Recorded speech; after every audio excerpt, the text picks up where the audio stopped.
खैर काम तो करना ही था और मैडम को कम डांट पड़े इसलिए थोड़ी देर बैठकर काम निपटाया और घर पहुंच गया।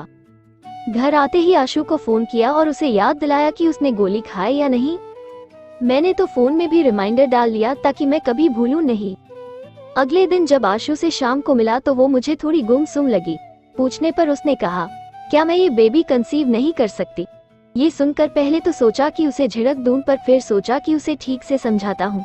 जान, अगर आप ये बेबी कंसीव करते हो तो हमें जल्दी शादी करनी पड़ेगी। जल्दी शादी करने के लिए हमें जल्दी भागना होगा। और भाग तो हम जाएंगे, पर भाग कर जाएंगे कहाँ? कहाँ रहेंगे? क्या खाएंगे? सिर्फ प्यार से पेट नहीं भरता ना। ये सुनकर आशु कुछ सोचने लगी और फिर बोली, मैं भी जॉब करूँ? जान, आप जॉब करोगे तो पढ़ाई कब करोगे? दोनों चीजें आप एक साथ मैनेज नहीं कर सकते। और फिर आप जॉब करोगे तो हम रोज मिलेंगे कैसे? पर आशु का दिमाग इन सवालों के जवाब पहले ही सोच लिया था। मैं पार्ट टाइम जॉब करूंगी, वो भी आप ही की कंपनी में। ये सुनकर मैं हैरान हो गया और हैरानी से आशु को देखने लगा।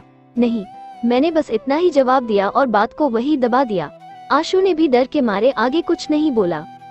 कुछ दिन और बीते, हम इसी तरह रोज मिलते, पर जॉब के लिए आशु ने मुझसे आगे कोई बात नहीं की। रविवार आया तो आशु ने जिद करके मेरे घर आ गई और आज तो वो बहुत ज्यादा ही खुश लग रही थी।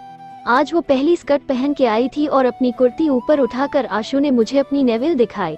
मेरी नजर उसकी नेविल पर पड़ी तो मैं तकतकी बांधे उसी को देखता रहा। क्या बात है, आज तो मेरी जान लेने के इरादे से आई है। ये कहते हुए मैंने आशु को अपनी छाती से चिपका लिया।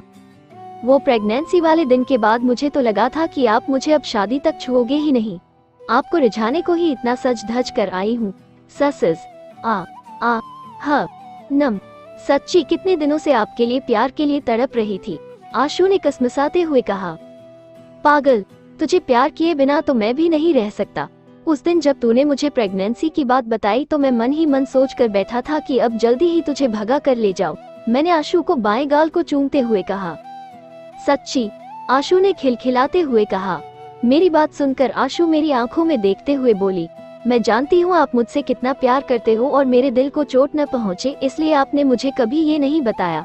पर उस दिन जब मैं उस डॉक्टर के साथ अंदर गई चेकअप के लिए, तब मैंने उन्हें सारी बात बताई और उन्होंने मुझे कुछ बातें बताई। मैं वादा करती हूँ कि आज के बाद मैं आपका पूरा साथ दूंगी। आशु, मुझसे अब आपसे दूर रहा नहीं जाता। आपका कहा कि नई जिंदगी शुरू करने के लिए पैसों की जरूरत है, वो सच है, पर ये तो कहीं नहीं लिखा होता कि ये सारा बोझ आप ही उठाएंगे। मैं भी आपका ये बोझ बांटना चाहती हूँ। मैं भी जॉब करूंगी ताकि जल्दी पैसे इकट्ठा हो और मैं और आप जल्दी से यहाँ से भाग जाएं। आशु की बात सुनकर मैं हैरान था क्योंकि वो बेसब्र हो रही थी और इस समय मेरा उस पर चिल्लाना ठीक नहीं था। तो मैंने उसे समझते हुए कहा, मैं बिल्कुल मना नहीं करता कि आप जॉब मत करो। मैंने तो आपको अपना प्लान बताया था ना। अगले साल से आप भी पार्ट टाइम जॉब शुरू करना। फिलहाल मैं कल ही सर से अपनी सैलरी बढ़ाने की बात करूंगा, नहीं तो मैं जॉब स्विच कर लूंगा। आशु, प्लीज जानू, जान समझा करो। आप पढ़ाई और जॉब एक साथ नहीं संभाल पाओगे। कॉलेज की अटेंडेंस भी जरूरी है ना, फिर हॉस्टल के टाइमिंग भी तो इशू है। आशु, मैं सब संभाल लूंगी। शनिवार और रविवार करूंगी तो कॉलेज की अटेंडेंस में भी कुछ फर्क नहीं पड़ेगा। हॉस्टल की टाइमिंग के लिए मैं आंटी जी से बात कर लूंगी और उन्हें मना भी लूंगी। प्लीज, मुझसे अब ये दूरी बर्दाश्त नहीं होती। मैं जॉब करोगी तो शनिवार रविवार हम दोनों कैसे मिलेंगे? तब कैसे रहोगी मुझसे बिना मिले? और ये मत भूलो कि हमें कभी कभी शनिवार रविवार घर भी जाना होता है। उसका क्या? रास्ते में अकेले आना जाना कैसे मैनेज करोगी?